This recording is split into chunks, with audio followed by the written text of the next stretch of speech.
Yes, ladies and gentlemen, welcome back to the Smithy Talks LFC channel. And today we've got a bit of a different video coming for you today. We are going to be ranking the Liverpool players' seasons so far, basically. All the players who have played in the Premier League, because that's where I got the images from. But I'll do it around the Champions League. Everything involving their season, I'm going to be ranking them from world class, quality, good, meh, awful, and get out of my club. That's the tier ranking we've got. I'm using a tier list just to do this very quickly. So we've got about 20 players or so. Everyone who's basically been in and around the first team this season is who's on this tier list. So no reserve players or anything. Not doing any of that bullshit. So let's get straight into it. First off, we've got Alisson. Now, you can't put him in world class or quality because of how many goals we conceded. It isn't his fault, no. But he hasn't been up to the standard that we know Alisson to be, okay? I'm not saying he's been bad. He hasn't. So I'm going to put him just in the good category, especially yesterday against Burnley. He was awful. That goal he should have saved, in my opinion. Obviously, I'm not a goalkeeper, so I don't know as much. But from the way it looked like a normal Alisson Becker would be saving that, in my opinion. Okay, next up we have got Mama-Vili. I don't really know what to put him because he hasn't played that much, but he has played a fair few because Alisson was injured early on in the season. So he played against, I think, Palace, Chelsea, a few games. He's played some cup games as well. So, again, I'm going to put him in good because I don't remember him being terrible when he played, but I don't remember him being unreal. So I'm just going to put him in the good category. Early start for the goalkeepers. Ranking goalkeepers is a bit, yeah. Jeremy Frimpong. Now, he has been injured for a majority of this season. He's come back in the last 5 games or so. And he has been decent. He's been pretty decent, to be fair. He's got a few assists. He likes to attack that right-hand side, get balls into the box. But the thing is with his balls, they're like dinky. The dinky balls. He dinks them in. I don't know how to describe it, but it's not like Trent where he'd get deep. He can whip a ball from deep. Like, he could be edge of the box, Salah would lay it off to him, and he'd just whip one round to the front post. Perfect ball every time on someone's head. Sadio Mane's head. Jeremy Frimpong's different. It is more of a dinking one, makes it a bit easier for defenders.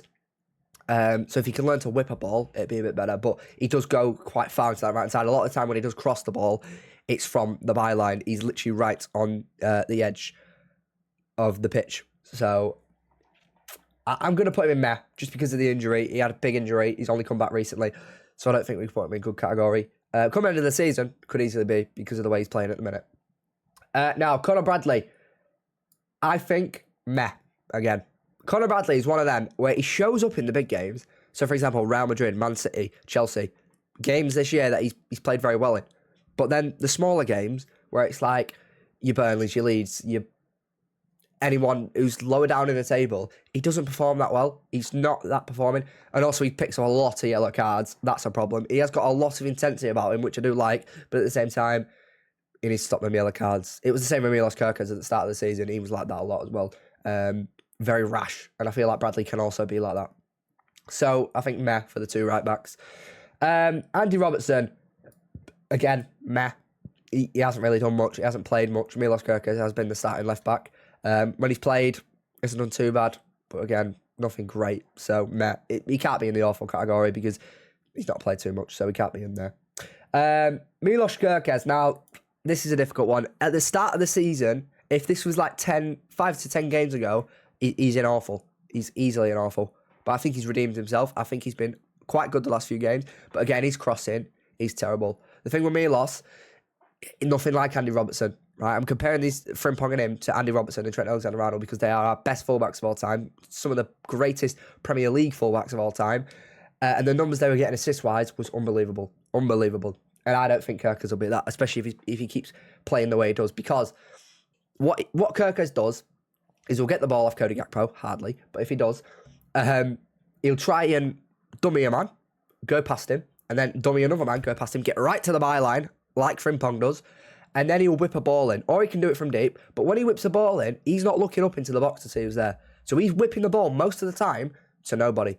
Absolutely nobody. He needs to be looking up, have the vision to see who he's actually crossing to and not just hoping and praying. Because at the minute, no one's really at that far stick trying to attack it. Hugo Ekitike is there sometimes, but because he keeps dropping in and helping out the team in the middle more and receiving the ball, he's not really up there as much. If you have Alexander Isak, you could probably hit and hope, really, and try to just get balls into the box, because he probably will be there, but we haven't got Alexander Isak. So that's just something he needs to work on, in my opinion. Otherwise, he's just wasting balls into the box. But I'm going to put him in meh again, because the last few games, I think he's redeemed himself. I won't put him in awful. I don't think he's been awful, but yeah. Giovanni Leone. Meh. He hasn't played. He played one game in the Carabao Cup and then got an ACL injury. So, however, he's back in training, which is a very good sign, considering we're not going to sign a centre-half this January. If you think we're going to sign a centre-half this window, you're mental. And if it is, it'll be some 19-year-old who won't play. That's what'll happen. I've seen this before with Liverpool. They don't spend big in January. It's very rare. The only time I've really seen him spend in January is Virgil van Dijk and Cody Gakpo. And even then, Cody Gakpo wasn't that much. I think he was like 42 million or something. Obviously, Van Dijk was like 75. But yeah, I don't see it. I don't see it signing centre half, which is really annoying, but it is what it is. Now, Virgil van Dijk, I think he's been quality, in my opinion. He started off the season really well. He's had a few games where he's been a bit shite, I can't lie. He has had a few stinkers. But at the same time, I think he's carrying that back line. He's got Kanate to worry about and Kirkes on his left-hand side, who at the start of the season, like I said, was just terrible. So I'd definitely put him in quality. Kanate, awful. He's been awful. He's had like 3 games where he's been good. He's been good. And we've seen the old Kanate of last season. Because on his day, Kanate is one of the best defenders in the league. But on other days, he is god-awful. He is shite. And this season proves it. Like, oh my word. I don't even know how to describe this, man. I really don't. And it's making me think whether we should give him a new contract. Real Madrid don't want him anymore because he's been awful. And it doesn't surprise me. What we've seen this season from Kanate is nothing short of a disgrace, really. So we can't go anywhere other than awful. I'm not going to say get out because I won't say get him out because we have seen good performances from Kanate in previous seasons. But yeah. Joe Gomez, meh. Again, hasn't played that much. He's always fucking injured, this kid. You don't really get to see much of him throughout the season. Never scores a goal, as we know. I mean, he had a good game against West Ham. He played very well against West Ham. It was the first game I think he started this season. And I think when we lost 3-0 to Palace in the League Cup, I think he actually had a good game then. Considering we lost 3-0, I think he had a good game. He definitely had a good first half of that game. And I really liked him. But he's definitely not been in good category because he has had other games where he's been a bit poor. So, yeah, meh. And he hasn't played too much. Endo, I don't want to judge him because he hasn't fucking played. So he's going to have to go in meh. There's going to be too many in meh because Arne Slot don't play anyone. But yeah, he hasn't played. He hasn't played at all. And I don't know why, to be fair, because Endo is pretty decent when he's on. Yeah, it's really hard to judge. Curtis Jones, quality. He's been absolutely superb this season. Curtis Jones is definitely, in my opinion, the top 5 best players this season, 100%. And probably top 4. Because you've obviously got 3 other names, who I will mention soon, who have been unbelievable. But Curtis Jones has really stepped up this season. He's found a place in that starting 11. And I really hope he carries it on. Curtis Jones used to be awful. Like I used to not be able to stand Curtis Jones on the football pitch because he used to just take the piss with the ball. He'd get the ball, he'd hold it up for about 10 seconds and then just play it back to centre half. That's what he did. He still plays quite a lot of balls to the centre half, but he doesn't hold the ball up for as long and he does go forward sometimes. So, yeah, I think he's been superb, really.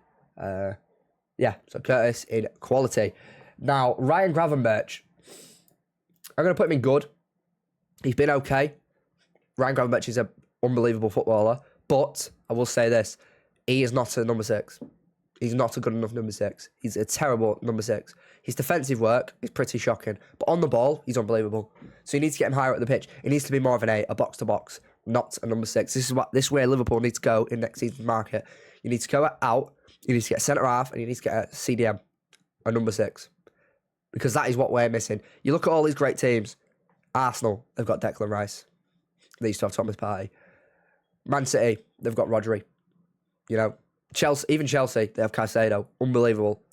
We do not have a good number 6. We need Fabinho back. Obviously not Fabinho, but a player like Fabinho. Because when we had Fabinho, we was unbelievable. Your squad needs to be all round just perfect, really. You need to have a good player in each position. You don't have to be world class in each position, but you need a good player in each position. Oh, we don't have that. We don't have a good left winger. Okay, we have Rio and Gamoa, but he don't play, right? And he's still a kid. So we need a left winger. We need another centre half because Kanate's been shite, and we also need the backup. and we need a number 6 because we haven't got a number 6, a proper out-and-out number 6 who is just unbelievable and just gets stuck in. Because Gravenberch don't get stuck in. He's not one of them.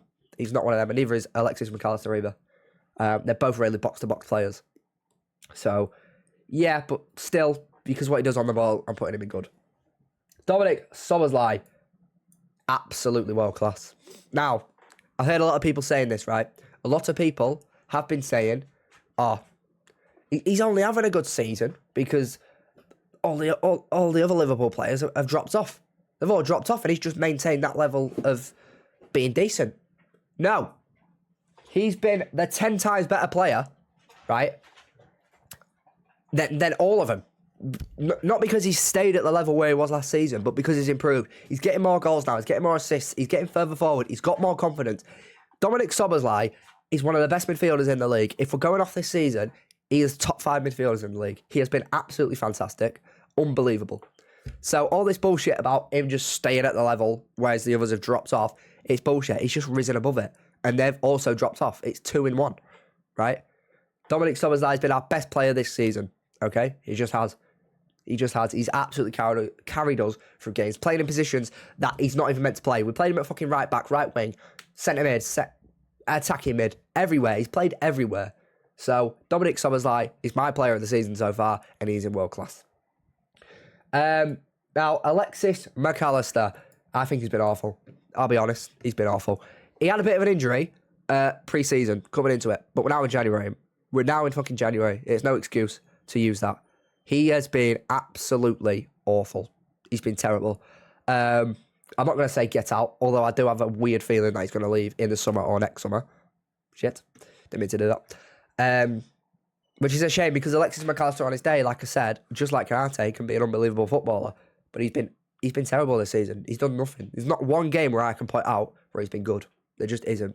There just isn't. Did he score against Real Madrid? I swear he did.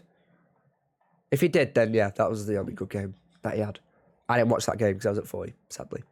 But yeah, McAllister, it's a no from me. You've been shocking. Florian Wirtz. Now, of course, he is world class. He's a world class footballer. But because of the price tag of 120, 30 million, whatever it was, people look down on him and say, no, he's not good enough. He's not getting enough goals and assists. He's got 11 goals and assists this season. And we're only in January. He's still got time. And he's only just starting to perform. Okay? So in my opinion, Florian Wirtz is world class. He does not choose his price tag. He chooses his football and ability by how much he trains and by how good he is as a player. That's all he can control. He can't control the price tag. He can just control how well he performs on the pitch. Yes, he hasn't got loads and loads and loads of goals and assists that we thought he would have done this season. But most games, and every game he's getting better, but most games he is, even so, he's been a quality footballer. You can see the level of a footballer that he is when he's playing. Even if he's not getting goals, assists, whatever it is. And each game he does get better. He's getting better each and every game. And we can see it because he's starting to score now. He's scored 4 in his last 5 probably, I think it is. He scored against Barnsley, Burnley, Wolves, and Leeds, Colchester, Fulham. Yeah, they're not great teams. Still scored. Doing his job. We've had shit games recently. That's all he can do. So, yeah, world class. I get the price tag, but he can't control that. That's why I'm not putting him any lower. Trainioni. Meh. I mean, he hasn't played. He come on against Spurs. I think he come on against Fulham at one point. And that was literally it. So, I can't say much on Trainioni. Decent little future prospect. Rio Ngamoa. Good. I'm not going to put him in quality because, again, he hasn't played too much, but I won't put him in there because every time we've seen him on the pitch, he looks like he wants to do something. He looks like he wants to create. He looks like he wants to get at defenders and make something happen. But we're not playing him, and I don't get why. And it really, really grinds my gears. I don't understand it. I can't understand it. But Rio Ngamoa, this kid is special. He is going to be our future left winger. Hopefully, if we don't bottle it and get rid of Arne Slot, then maybe he'll play some games of football, more games of football. I get he's 17, but fuck me. He's an unbelievable footballer. Play him. Not starting every Prem game, I get that. But bring him on in the 60th. Stop bringing him on in the 85th minute.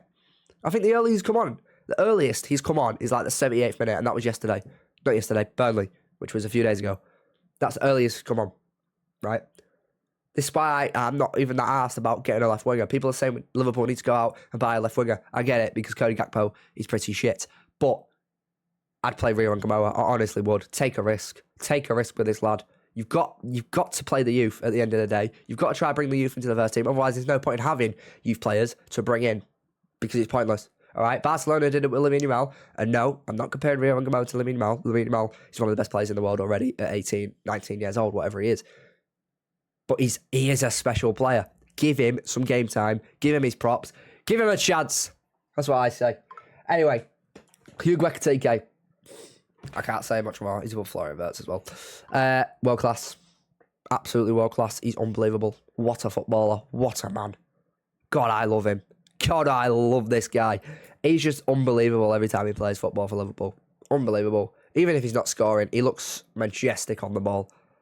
Like, he just looks like he plays with no care, and not in a way that he don't care about the game, but in a way that he don't care what people are thinking about him. The way he don't care, he just does what he wants on the football pitch. That's what he does. He does whatever he pleases, and it works every time, and I love it. No fear in this man's eyes, ever. And he's a goal-scoring machine, really. He is a goal-scoring machine, and he has shown Isak up big time this season. Absolutely. Not more left to say. Hugo Ekitike is world-class. Unbelievable. Signing of the season, by the way. Can I just say? Mohamed Salah. I'll say it. He's been awful. He's been awful. He hasn't played for a month and a half now, because obviously he's been at AFCON. But if we're talking about Mo Salah standards, because Salah's standards are right up there. 20 goals, 20 assists every season. That's his standards. He's nowhere near that at the minute. So for him, he'd probably count it as an awful season for himself. Especially with all the shit that he had with the club. That counts towards it for being awful this season.